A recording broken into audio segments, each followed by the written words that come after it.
বাংলাদেশ জাতীয়তাবাদী যুবদল বিএমখালী ইউনিয়ন শাখার ৫ নং ওয়ার্ড কর্তৃক আয়োজিত আজকের ৫ নং ওয়ার্ড কমিটি গঠন আলোচনা সভায় উপস্থিত ফকিরপুর থানা যুবদলের সহসাধারণ সম্পাদক জনাব রাজীব ব্যাপারী, উপস্থিত বিএমখালী ইউনিয়ন যুবদলের সম্মানিত সাধারণ সম্পাদক মাসুম সরকার, উপস্থিত বিএমখালী ইউনিয়ন যুবদলের ইউনিয়ন সহসভাপতি আবু সাহেব ব্যাপারী, উপস্থিত বিএমখালী ইউনিয়ন যুবদলের সম্মানিত সদস্য শাকিল হাওলাদার, উপস্থিত বিএমখালী ইউনিয়ন যুবদলের সম্মানিত সদস্য সোহেল দেওয়ান, উপস্থিত বিএমখালী ইউনিয়ন যুবদলের সহ সাধারণ সম্পাদক ও আজকের অনুষ্ঠানের সভাপতিত্ব করতেছেন যিনি একজন ৭ নম্বর ওয়ার্ড যুবদলের সেই নেতা জনাব ইসলাম গাজী, উপস্থিত শাকিল হাওলাদার বিএমখালী ইউনিয়ন যুবদলের সদস্য,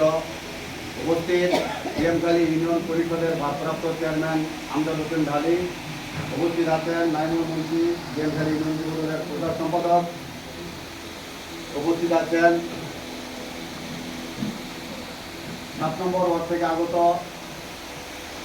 বিএমখালী ৭ নম্বর ওয়ার্ড যুবদলের নেতাকর্মী, উপস্থিত আছেন ৯ নম্বর ওয়ার্ড যুবদলের নেতাকর্মী, উপস্থিত আছেন ৫ নম্বর ওয়ার্ড যুবদলের নেতাকর্মী ও অন্যান্য সংগঠনের নেতাকর্মীবৃন্দ, আর উপস্থিত আছেন অত্র এলাকার মুরব্বীগণ। সকলে আমার সালাম গ্রহণ করুন। আসসালামু আলাইকুম। আমি শুরুতেই ৫ নম্বর ওয়ার্ড বিএনপি ৫ নম্বর ওয়ার্ডের যার বাড়ি বর্তমান বিএমখালী ইউনিয়ন বিএনপির ভারপ্রাপ্ত সভাপতি ও আহ্বায়ক জনাব সোহরাব হোসেন বকাউল শারীরিকভাবে অসুস্থ হয়ে ঢাকা ইউনিভার্সিটির একটি হসপিটালে ভর্তি আছেন। আমি তার পক্ষ থেকে আপনাদের সকলের কাছে তার জন্য সুস্থতার জন্য দোয়া চাই। আপনারা জানেন ৫ই আগস্টের আগে ৪ই আগস্ট অত্র শরীয়তপুরের মধ্যে সখীপুর থানার মধ্যে বিএমখালী ইউনিয়নে কাশিমপুরে বৈষম্য বিরোধী ছাত্র জনতার আন্দোলনে স্বৈরাচার আওয়ামী লীগের দোসররা হামলা করেছিল। সেই হামলাকারীদের মধ্যে ৫ নম্বর ওয়ার্ডের অনেক আওয়ামী লীগ জড়িত ছিল। আমি এবং আপনারা সকলেই তাদেরকে চিনেন। উল্লেখযোগ্য একজন লোকের কথা আমি বলবো, সাইফুল কাদের আখন যুবলীগের নেতা ছিলেন এবং চাঁদাবাজ ছিলেন, চোর বাটপার ছিলেন। সে ওই দিন ৪ই আগস্টে ছাত্র জনতার উপরে হামলা করেছিল। তারই ধারাবাহিকতায় ১৫-২০ দিন পর সে বিএমখালীতে অবস্থান করার পর বিএমখালী ইউনিয়নের ছাত্র জনতা তার উপরে হামলা করে। সে হামলার শিকার হয়। আমি খবর পেয়ে সেখানে উপস্থিত হয়ে তাকে প্রাণে রক্ষা করি, মানে সেদিন সে জীবিত হয়ে যেত। সে বাধ্য হয়ে সে নিজে আমাদের দলেরই কয়েকজন তাকে মদত দিয়ে আমার বিরুদ্ধে, আমার মরহুম বাবার বিরুদ্ধে এবং যুবদলের কয়েকজন ত্যাগী নেতাকর্মীর বিরুদ্ধে মামলা করেন। সেই মামলায় আমি জেলও কেটেছি একদিন। আপনারা অবগত আছেন কিনা জানি না, আমি আপনাদেরকে অবগত করার জন্য আমরা এখনো মামলা খাই শুধু আমাদের দলের লোকের কারণে। আওয়ামী লীগ কখনো মামলা করতে সাহস পেত না, বাড়িতে উঠতে সাহস পেত না। আমাদের দলের কেউ না কেউ টাকাকে হোক যে কোনো কারণে হোক তাদেরকে সেভ করার জন্য প্রস্তুত ছিল। আমি পলাশমানি তাদের ভয় পাই না। আমি প্রয়োজন বিএনপি যদি আওয়ামী লীগকে মদত দেয়, আমি সেই বিএনপির গাও হাত তুলতে এক পা পিছু হবো না ইনশাআল্লাহ। আমরা রাজনীতি করেছি। আমার বাবা ছিল আমার রাজনৈতিক গুরু জনাব মরহুম দেলোয়ার হোসেন মাঝি, বিএনপির আহ্বায়ক ছিলেন, তৎকালীন বেতনগঞ্জ উপজেলার বিএনপির সেক্রেটারি ছিলেন এবং বারবার 2বার 3বার নির্বাচিত হয়েছেন বিএমখালী ইউনিয়ন চেয়ারম্যান নির্বাচন করে। আপনাদের ভোটের মাধ্যমে সে ভর্তি করে চেয়ারম্যান হয় নাই, সে মানুষ আপনাদের ভালোবাসায় চেয়ারম্যান হয়েছে। অতএব আমি আপনাদেরকে অবগত করতে চাই, দয়া করে যদি কেউ মনে করেন আমরা বিএনপি কর্মী নেতাকর্মীরা আওয়ামী লীগকে মদত দিব, তাদের কাছ থেকে টাকা খাবো, এই নিয়ত যদি কেউ করে থাকেন ভুলে যান। কারণ আওয়ামী লীগ কখনোই ধানের শীষ মার্কায় ভোট দিবে না,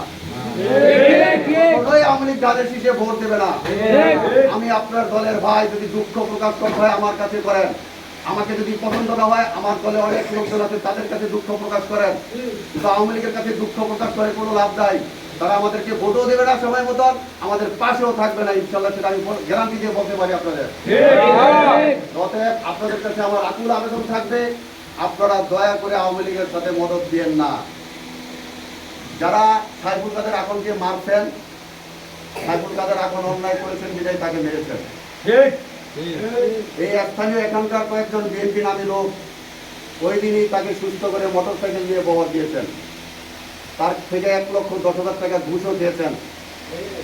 এবং কি আমার মামলার একজন সাক্ষী আছে, সাইফুল কাদের এখন নিজে বাদী হয়ে যে মামলা করেছেন, সেই মামলার সাক্ষী আমাদের বিএনপির একজন লোক। এটা কি মেনে নেওয়া যায় ভাই বলেন?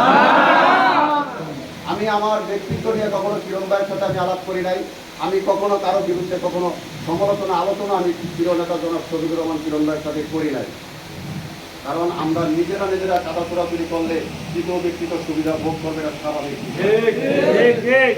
আপনি মূলদল করেন, আপনি যুবদল করেন, আপনি ছাত্রদল করেন, আপনি স্বেচ্ছাসেবক দল করেন, টোটালটাই বিএনপির অঙ্গ সংগঠন।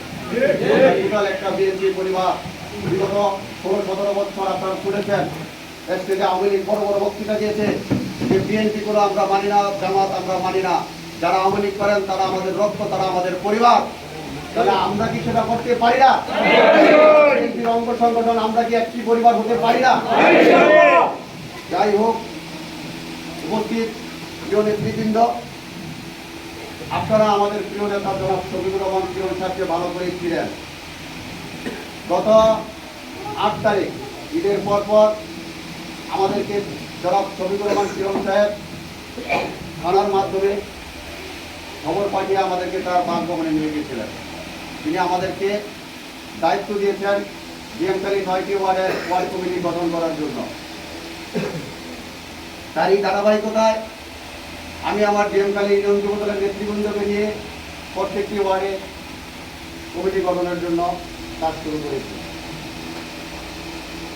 আজকে এসেছি 5 নম্বর ওয়ার্ডে ওয়ার্ড যুবদলের কমিটি গঠন করার জন্য।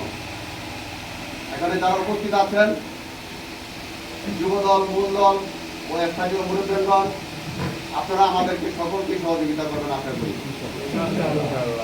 আর একটা কথা, দলের ভিতরে ঐক্য ধরে রাখুন, ঐক্যের কোনো বিকল্প নেই।